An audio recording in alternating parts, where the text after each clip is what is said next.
Assalamualaikum warahmatullahi wabarakatuh. Salam. Langsung aja, dan saya setuju tadi dengan tahlilan itu bid'ah. Tapi kalau ada sahabat yang menjalankan, sedangkan Nabi itu sendiri mendiamkan, itu bagaimana tadi? Maksud? Terus kita ikut-ikutan sahabat gitu. Nabi nggak pernah melakukan, karena sahabat melakukan, berarti kita boleh melakukan begitu. Berarti kita mensejajarkan diri dengan sahabat. Memang ada, cukup banyak ya. Seperti sahabat mengatakan taqabbalallahu minna wa minkum habis salat Id. Nabi dengar, Nabi lihat, Nabi diam. Ya. Nah, lalu kita mau memposisikan diri sebagai sahabat, ya. Setelah salat Id kita ganti minal aizin wal faizin. Siapa tahu kalau Nabi tahu, Nabi diam. Begitu? Sombong kita. Berarti kita mensesadarkan diri dengan sahabat. Kita bukan sahabat. Sahabat luar biasa. Antum kira Abu Bakar, Umar, Utsman, Ali, Zubair, Tolha itu sama dengan kita? Jauh. Sama-sama beriman, iya. Sama-sama muslim, iya. Tapi secara pemahaman jauh sekali. Itu yang pertama. Yang kedua, Nabi membiarkan, dan pernahkah Nabi marah? Pernahkah Nabi marah ketika sahabat melakukan sesuatu? Pernah nggak? Pernah. Lah, ini menunjukkan bahwa apa yang dilakukan oleh sahabat tidak semuanya dibiarkan oleh Nabi. Ambil contoh misalnya Adi bin Hatim. Adi bin Hatim itu mengganti lafaz amantu binabiyyika alladzi arsalta. Antum bisa baca doa menjelang tidur yang cukup panjang. Itu ada kalimat amantu binabiyyika alladzi arsalta. Aku beriman dengan nabi yang telah engkau utus. Yang dimaksud Nabi Muhammad sallallahu alaihi wasallam. Oleh Adi bin Hatim diganti amantu bi rasulika alladzi arsalta. Lebih baik. Kan nabi baik, rasul lebih baik. Rasul pasti nabi, nabi belum tentu rasul. Nabi 124.000, rasul cuma 313. Kalau Nabi Muhammad, nabi juga, rasul juga. Kalau beliau disebut nabi, bagus. Beliau disebut rasul, lebih bagus. Maka Adi bin Hatim mengganti amantu bi rasulika alladzi arsalta. Aku beriman dengan rasul, maksudnya Nabi Muhammad yang telah engkau utus. Nabi dengar, nabi marah. Berarti tidak semua yang dilakukan oleh sahabat dibetulkan oleh nabi. Ini tidak dibawakan oleh beberapa ustaz. Yang dibawakan yang nabi setuju aja. Yang nabi nggak setuju nggak dibawakan, curang kan? Ada perbuatan sahabat, inisiatif sahabat yang disalahkan oleh nabi. Bahkan nabi marah. Ada orang yang dadanya menonjol, yang lainnya lurus rapat. Ya, ini saya kira contoh yang jelas sekali. Gitu. Itu sahabat aja dimarahin, gimana kita? Yang ketiga itu takrir. Ketika Nabi diam, berarti itulah benar. Kalau sekarang ya nggak bisa. Nabi sudah wafat, nggak mungkin setuju, nggak mungkin nggak setuju. Kalau beliau nggak setuju gimana? Ya nggak usah jauh-jauh. Kita sholat subuh 3 rakaat, apa Nabi marah-marah dari dalam kubur? Ya, terus kita ngimpi gitu ketemu Nabi, salah tuh subuh 3 rakaat. Nggak, biasa aja. Kalau nggak percaya, antum berani nekat sholat subuh 3 rakaat, habis sholat biasa-biasa aja, ya. Atau sholat maghrib 2 rakaat, ya. Ada yang ngingetin, ada yang nabok gitu dari belakang. Kalau kita sholat maghrib 2 rakaat biasa aja, bahkan nggak sholat juga biasa. Kesalahan ibadah nanti di akhirat hukumannya kan mengerikan sekali. Beda dengan kesalahan teknologi, itu diwujudkan kesalahannya di dunia ini. Oleh karena itu bisa diperbaiki. Kesalahan ibadah tidak bisa, ya. Maka antum jangan terkena syubhat seorang ustadz yang mengatakan nggak apa-apa inisiatif dalam ibadah. Para sahabat aja inisiatif, Nabi diamkan. Ini batil, ini syubhat yang mengerikan, ya. Dan menurut saya jangan duduk di majelis ustadz seperti itu. Menyesatkan sekali, sangat menyesatkan sekali. Dia nggak bawakan yang Nabi marah, dia nggak bawakan.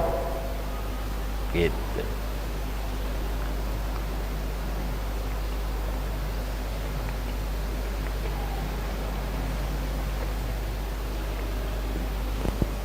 Ada lagi?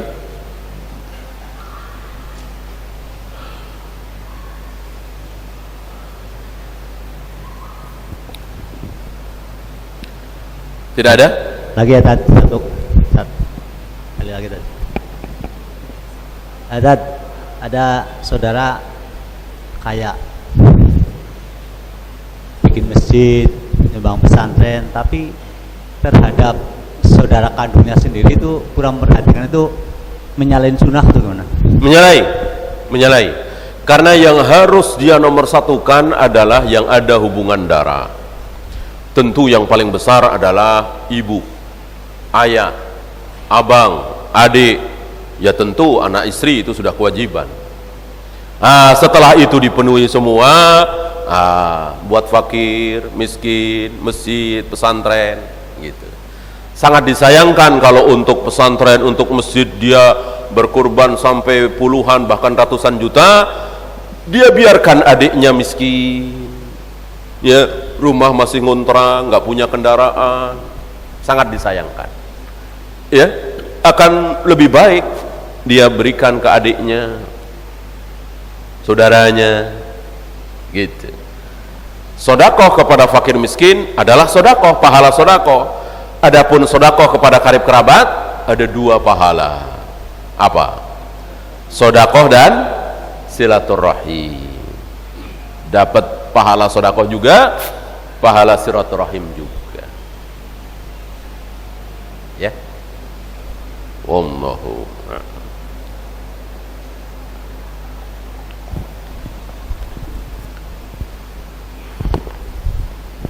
Ada lagi?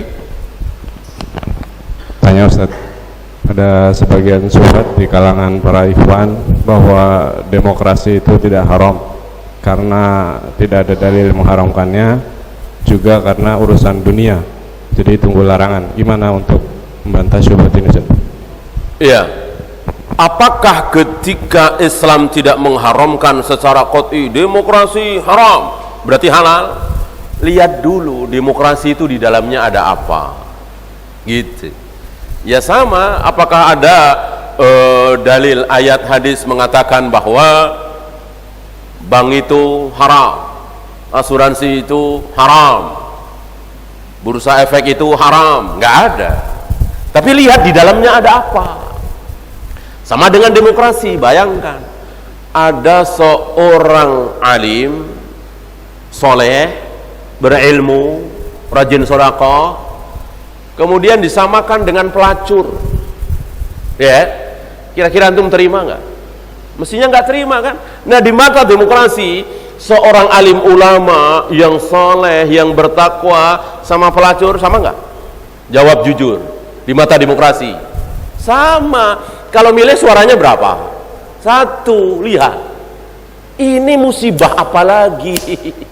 Ya, seorang alim ulama berilmu soleh dengan pelacur disamakan. Kalau milih suaranya 1. Mestinya kalau mau adil, pelacur nyoblos 1, alim ulama ini 100 suaranya, apa 1000.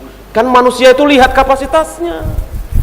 Saya kira secara ilmu dunia aja ini luar biasa jahilnya, ya kan? Nah, itu sistem demokrasi seperti itu. Ya, adakah peraturan dalam demokrasi seorang pelacur, seorang germo menyalonkan diri sebagai wali kota? Ada larangan nggak demokrasi? Nggak ada. Ya paling kalah aja, ya kan? Kalau larangan kan nggak ada. Subhanallah, ini kayak gini mau dipelihara, kayak gini kita berharap dari demokrasi. Ya, seorang preman, seorang germo, seorang pelacur mencalonkan diri sebagai wali kota, gubernur, boleh. Ya, kita ikut-ikutan. Jadi ada germo di situ, ada Pak Kiai di situ. Inna lillahi wa inna ilaihi raji'un. Ya, kita dibikin bodoh oleh demokrasi. Maka jangan ikut-ikutan. Ya, sistem yang bodoh dan luar biasa kufur, bahkan muslim dengan kafir. Kalau muslim dengan kafir tentu memang proyek mereka. Kalau antum kan nggak mau, antum disejajarkan dengan pendeta, pastor, orang kafir, nggak mau sholat, ya, nggak kenal Allah itu siapa, Nabi Muhammad itu siapa. Antum disejajarkan sama-sama satu, sama-sama berhak memilih dan dipilih. Mau ikut-ikutan? Jangan putus asa. Oh, kalau kita nggak ikut-ikutan, nggak nyoblos, nanti mereka yang menang. Ini putus asa. Ini kalimat putus asa, bukan kalimat keyakinan. Sama aja kalau kita sekilo 10 on, gimana kita mau untung? Semuanya sekilo 9 on semua. Ini sama kan? Terus kita ikut-ikutan sekilo padahal cuma 9 on. Tentu bodoh kita. Ya, orang jual di pom bensin semuanya 1 liter itu pasti kurang. Kita ikut-ikutan. Mendingan nggak usah ikut-ikutan. Ya jangan jualan kayak begitu, jangan jualan buka pom bensin kalau memang seperti itu, nggak ada untungnya. Yakin rezeki Allah kan luas, bumi Allah luas, gitu ya. Mungkin itu saja ya, mudah-mudahan bermanfaat yang sedikit ini. Kita tutup. Subhanakallahumma bihamdika